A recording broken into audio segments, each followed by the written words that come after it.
Dentro de la Open Science vamos a ver el Open Access, que es el acceso sin trabas económicas, tecnológicas o jurídicas a las publicaciones científicas. Open Access es la parte más implantada de la ciencia abierta porque es la que lleva más tiempo en desarrollo. Se concreta en varios aspectos, como se ve aquí en la taxonomía, que son los que vamos a ver ahora. Aunque había habido iniciativas anteriores sobre la literatura científica, en estas tres declaraciones, que ya veis que son más o menos por el mismo tiempo, se concreta el acceso abierto a la literatura científica. La Budapest Open Access Initiative, la Declaración de Berlín o la de Bethesda. La iniciativa de Budapest reclama el acceso abierto a la literatura científica, que es la disponibilidad gratuita en Internet público, permitiendo a cualquier usuario leer, descargar, copiar, distribuir, imprimir, buscar o usarlos con cualquier propósito legal sin ninguna barrera financiera, legal o técnica. La única limitación en cuanto a reproducción y distribución y el único rol del copyright sería dar a los autores el control sobre la integridad de sus trabajos y el derecho a ser adecuadamente reconocidos y citados. Como vemos aquí, lo que reclama es dejar a los autores los derechos morales, que es la integridad y ser reconocidos, y el resto de derechos de explotación que estén gratuitos y libres para todos los lectores, para todo el público. También se reclama que una versión completa de la obra y todos los materiales suplementarios, incluyendo una copia de los permisos citados anteriormente en un formato electrónico, se deposite de forma inmediata a la publicación inicial en al menos un repositorio en línea. Estos son todos los principios que tiene el acceso abierto. De lo que se trata, pues, es de potenciar el acceso abierto a las publicaciones científicas. Se basa sobre todo en artículos de investigación revisados por pares destinados a publicaciones periódicas, esto es, revistas científicas que tienen un sistema de peer review donde los artículos son revisados antes de su publicación por personas expertas. Según este gráfico que he sacado de ese vídeo que os he dejado el enlace, el Open Access se basa en free, o sea, que sea libre, inmediato, que sean artículos de investigación, que tenga derechos de reutilización, que esté disponible y que sea online. ¿Cuál es el principal problema? Pues que la decisión del acceso abierto no está en manos de los autores, sino de las editoriales a las que han cedido los derechos para que se puedan publicar en las revistas científicas. Y el Open Access, que en inglés utilizan la palabra free, pero con su doble acepción, por una parte de gratis y por otra parte de libre, de reutilizable, va precisamente en contra de los intereses de esas editoriales que quieren sacar un rendimiento económico a su inversión, pues su modelo de negocio, y que además no quieren que los derechos que se les han cedido y que tienen el copyright sean luego reutilizables. Esto supone un nuevo modelo de publicación científica que choca con el tradicional, con el anterior, que es este. Un autor, cuando quiere publicar algo, envía su paper a la editorial, que le hace pasar una revisión por pares, que son los expertos que validan el artículo, y tiene que ceder los derechos de explotación al editor, porque si no, no podría publicar ese artículo. El editor lo que hace es sacar la publicación y se queda con los derechos de explotación, se queda con el copyright, que son todos los derechos reservados. Y el público lo único que puede hacer es acceder con la forma habitual a la revista, que es por compra o suscripción, y solo puede reutilizarlo en los usos permitidos por la ley de propiedad intelectual, o sea, las citas y las referencias. Los autores ceden parte de los derechos de autor a las editoriales, que deciden qué se puede hacer y con qué condiciones. En realidad, generalmente suelen ceder en exclusiva los derechos de explotación de esa obra, con lo cual luego ellos no pueden decidir nada sobre el uso posterior de ese artículo, sino que es la editorial la que tiene toda la capacidad de decidir qué se hace con ese artículo. por ejemplo, si lo quiere un autor colgar en su aula virtual o su página web, tiene que ir a la política editorial a ver qué le permite. Y la editorial es la que dice qué tipo de versión puede colocar, si lo puede reproducir, si lo puede modificar, etcétera. ¿Cómo? Si lo puede hacer a texto completo, solo un trozo, si lo tiene que enlazar a su web, con el DOI, etcétera. ¿Cuándo? Si generalmente dejan un tiempo después de la publicación porque no quieren que esté en abierto o que sea accesible para el resto de la gente hasta que no hayan sacado ellos un rendimiento económico, con lo cual es un periodo desde que se publica hasta que lo dejan poner en abierto que se llama periodo de embargo y que depende de la duración de lo que decida la editorial. ¿Y dónde lo puede colgar? Pues ahí está, en el aula virtual, en su página web, en un repositorio, etcétera. El Open Access, el acceso abierto, tiene una doble vía. La vía verde, que se llama autoarchivo, y la vía dorada, que son las publicaciones en acceso abierto. Estas dos vías no son incompatibles, sino que se complementan, como vamos a ver a partir de ahora. La vía verde. La vía verde se le llama autoarchivo, que en realidad son los repositorios, que son archivos digitales que reúnen, preservan y difunden la producción intelectual de una comunidad. Se llama autoarchivo porque estos repositorios permiten que el mismo autor pueda subir sus documentos al repositorio. Generalmente los más extendidos son los institucionales, que son los que recogen toda la producción de una misma institución.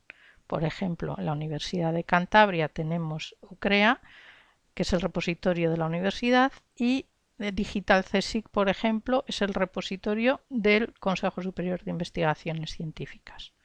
Luego hay también repositorios temáticos, como pueden ser archive.org, que es un repositorio que lleva muchísimos años y que está muy utilizado por la comunidad, sobre todo de físicos, de matemáticos y de ciencias de la computación. Hay generales, como pueden ser Zenodo, que es el repositorio que tiene la Unión Europea para depositar las publicaciones que han sido fruto de sus proyectos de investigación financiados por la Unión Europea, o por ejemplo Hispana, que es un repositorio de patrimonio pero que recoge todo tipo de documentos. O puede haber repositorios especializados por el tipo de documentos que recogen.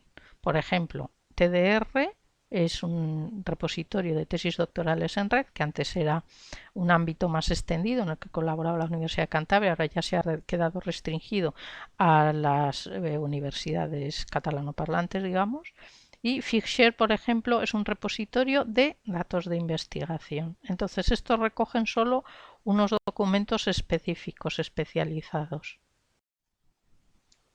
Este tipo de repositorios responde a estándares internacionales que permiten la interoperabilidad y la recolección por parte de agregadores. Hay estándares como Open Archives que se basan en un protocolo de transferencia de la información para que las máquinas puedan interrogar y sacar los datos del resto de repositorios. Otro tipo de estándares como OpenAIRE u OpenAIR, que son condiciones que ponen a los repositorios la Comunidad Europea para que luego los que los cumplan puedan ser recolectados y aparezcan todos los resultados, todos los artículos resultados de proyectos de investigación financiados por la Unión Europea en un solo lugar, a través de un recolector o de un agregador. Por ejemplo, Recolecta es el recolector de ciencia abierta español del Ministerio y lo que hace es ofrecer en un solo portal la información, se pueden hacer búsquedas sobre documentos que están realmente diseminados en los distintos repositorios institucionales o de investigación en España. Y hay directorios donde encontrar información también sobre los repositorios y ver qué tipo de documentos tienen y cómo localizarlos. El más importante es este OpenDoor, que es el directorio de los repositorios en acceso abierto. En esta infografía de Revium, que es la red de bibliotecas universitarias, veis los beneficios de publicar en los repositorios institucionales. Dice qué son los repositorios institucionales, qué objetivos tiene, la difusión, la visibilidad, el impacto y la preservación, y qué beneficios proporciona un repositorio al investigador. Permite publicar en abierto los documentos resultados de una investigación y cumplir los mandatos, más visibilidad e impacto, lo que quiere decir más citas, garantiza una correcta gestión de los derechos de autor, acceso perpetuo a los trabajos mediante enlaces permanentes, datos de uso que facilitan la participación en evaluaciones y permite el depósito de todo tipo de documentos. A la universidad reunir y difundir en un solo lugar toda su producción en abierto aumenta la visibilidad y una preservación para el futuro. Esto es muy importante porque las revistas científicas se consiguen a través de suscripción, pero si en un momento determinado se deja de pagar la suscripción, no tenemos acceso al contenido de esas revistas y esos artículos que han escrito los investigadores de la universidad se pierden. Y para la sociedad es un acceso al conocimiento y permite visibilizar y rendir cuentas de la inversión pública realizada con la investigación y disminuye la brecha de acceso a la información. Ahora vamos a ver la vía dorada. La vía dorada son revistas en acceso abierto. Son gratis para los lectores, aunque pueden ser tienen distintas formas de financiación. Pueden ser gratis para lectores y autores, que entonces se les llama la vía diamante. Son gratis para los lectores en cualquier caso y los autores pagan para publicar la APC. De esta manera se financia que la revista pueda publicar los artículos sin sacar rendimiento económico de la venta o la suscripción de la revista. En ambos casos los autores retienen los derechos de explotación o los comparten con la editorial y se ofrecen con licencias abiertas. Así de esta manera se pueden reutilizar, no solo son gratis sino que se pueden reutilizar.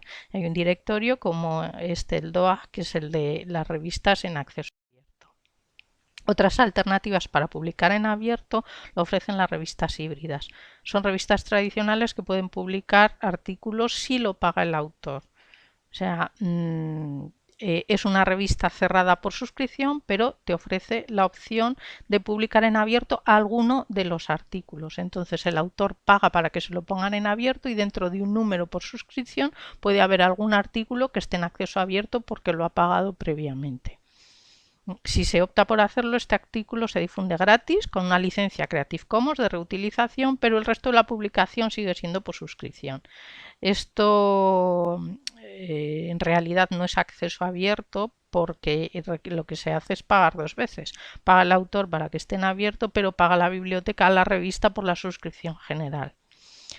Y en las revistas tradicionales que son por suscripción y no ofrecen alternativa de acceso abierto, es esencial que permitan al menos depositarlo en un repositorio para que se cumpla el acceso abierto a través de la vía verde en vez de la dorada. Entonces suelen permitir el acceso a sus contenidos después de un periodo de embargo, pero retienen los derechos, con lo cual al final acaba siendo gratis luego de un tiempo, pero no reutilizable. La vía verde es pues la solución, porque en un repositorio se puede recoger tanto lo que está en abierto como lo que en origen no ha sido publicado en abierto. Por ejemplo, si se publica un artículo en una revista de acceso abierto o se paga a una revista híbrida para que ese artículo esté en abierto, como se distribuye con una licencia Creative Commons, no hay ningún problema en que ese artículo se deposite también en el repositorio.